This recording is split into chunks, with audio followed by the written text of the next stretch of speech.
আমাদের সাথে সহকর্মী যুক্ত হচ্ছেন মোহাইমিনুল খান অপু। অপু, কিছুক্ষণ আগে আপনি যুক্ত হয়েছিলেন আর আমরা জানছিলাম সেখানকার পরিস্থিতি। একটু জানাবেন এখনকার কি পরিস্থিতি আপনি দেখতে পাচ্ছেন? এখন কিন্তু সূর্য ওঠার সাথে সাথে তারা তাদের বসত যে ভিটা রয়েছে সেখানে কিন্তু তারা এসেছেন।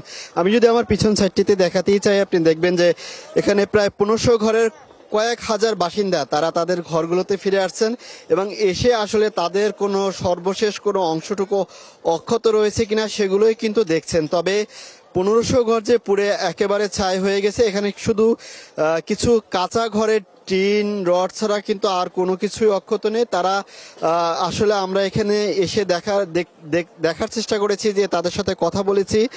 তারা পোড়া যে সম্পদটুকু রয়েছে সেগুলো কিন্তু তারা ভাঙারির জন্য নিয়ে যাচ্ছেন। অল্প কিছু অর্থ তারা সেখান থেকে হয়তো আয় করতে পারবেন, তবে তাদের যে তিলে তিলে জমানো যে সম্পদ ছিল তার কোনো কিছুই কিন্তু তারা রক্ষা করতে পারেননি। আমরা এখানে কিন্তু একজন ভিক্ষুকের সাথে কথা বলেছিলাম। তিনি 16 বছর ধরে এই করাইল বস্তিতে ভিক্ষা করতেন এবং তার স্বামীর সাথে তিনি 40,000 টাকার মতো তিনি জমিয়েছিলেন। সেই টাকাটি কিন্তু তিনি নিয়ে বের হতে পারেননি। এক কাপড়ে তিনি এই করাইল বস্তি থেকে বের হয়ে যান। তিনি আফসোস করে বলছিলেন যে আসলে এত তিলে তিলে কষ্ট করে তিনি 40,000 টাকা তার কাছে অনেক, কিন্তু সেই টাকাটি কিন্তু তিনি রক্ষা করতে পারেননি। পাশাপাশি গতকাল কিন্তু সরকার থেকে যেটি বলা হয়েছে, যাদের ঘর পুড়ে গেছে এবং এদের ক্ষতিপূরণ দেওয়া হবে, সেখানে কিন্তু তারা আশঙ্কা করে বলছেন যে করাইল বস্তিতে প্রতি বছরই, অর্থাৎ গত বছরের ডিসেম্বরের 18 তারিখেও কিন্তু এই করাইল বস্তিতে আগুন লেগেছিল। ক্ষতিপূরণের আশ্বাস মিলেছিল, কিন্তু তারা কিন্তু সেই ক্ষতিপূরণ পাননি। এবারও সেই ক্ষতিপূরণ কোনো কিছু পাবেন কিনা সেটি নিয়ে কিন্তু তারা দুশ্চিন্তায় রয়েছেন। তবে প্রত্যাশা করছেন যে এই 1500 ঘর বাড়ির যে কয়েক লক্ষ কোটি টাকার মতো ক্ষতিপূরণ হতে পারে, এখন পর্যন্ত ফায়ার সার্ভিস বা কোনো দায়িত্বশীল পক্ষ থেকে ক্ষয়ক্ষতির পরিমাণ জানাতে পারেননি। আমরা এখানে একজন বাসিন্দার সাথে কথা বলবো, যার এখানে তিনি 15 বছরের অধিক সময় ধরে তিনি এখানে ছিলেন। আমরা জানবো আসলে আপনি আগুন লাগানোর সময় কোথায় ছিলেন এবং বাসার কোনো কিছু আপনি অক্ষত অবস্থায় এসে পেয়েছেন কিনা।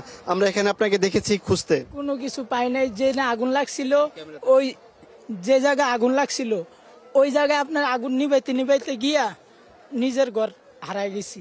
পরে আগুন নিবানোর ভিত্তি চেষ্টা করে আপনার দৌড়ে আস্তে আস্তে দিয়ে আমার মাইয়া দুনোটা ঘরে, পরে খেলা হইলো মাইয়া দুনোটার ঘরে থুয়ে গেছি।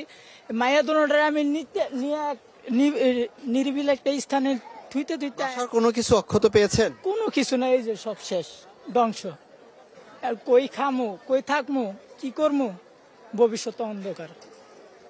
তিনি যেমনটি জানাচ্ছিলেন যে এখন পর্যন্ত তিনি কিন্তু অনাহারে রয়েছেন এবং এই 1500 ঘরের কয়েক হাজার বাসিন্দা তারা গতকাল রাত থেকে এখন পর্যন্ত কিন্তু তাদের খাবার পর্যন্ত জুটেনি এবং তাদের যে ক্ষয়ক্ষতি হয়েছে সেটি কিন্তু আর পূরণ করার মতো না। তবে তারা সরকার থেকে যেটি প্রত্যাশা করে বলছেন, তাদেরকে যদি এবার লিস্ট করে ঘরের নাম ধরে তাদের যদি কিছুটা ক্ষতিপূরণ দেওয়া হয়, তাহলে তারা পরবর্তীতে তাদের জীবন সাজিয়ে নিতে কিন্তু তারা আবারও চেষ্টা করবেন। তবে এই ক্ষতিপূরণের কিন্তু আসলে তাদের আর কোনো কিছু নেই, সবকিছুই কিন্তু তাদের পুড়ে একেবারে ছাই হয়ে গেছে, এমন কিন্তু বলছেন এখানকার বাসিন্দারা।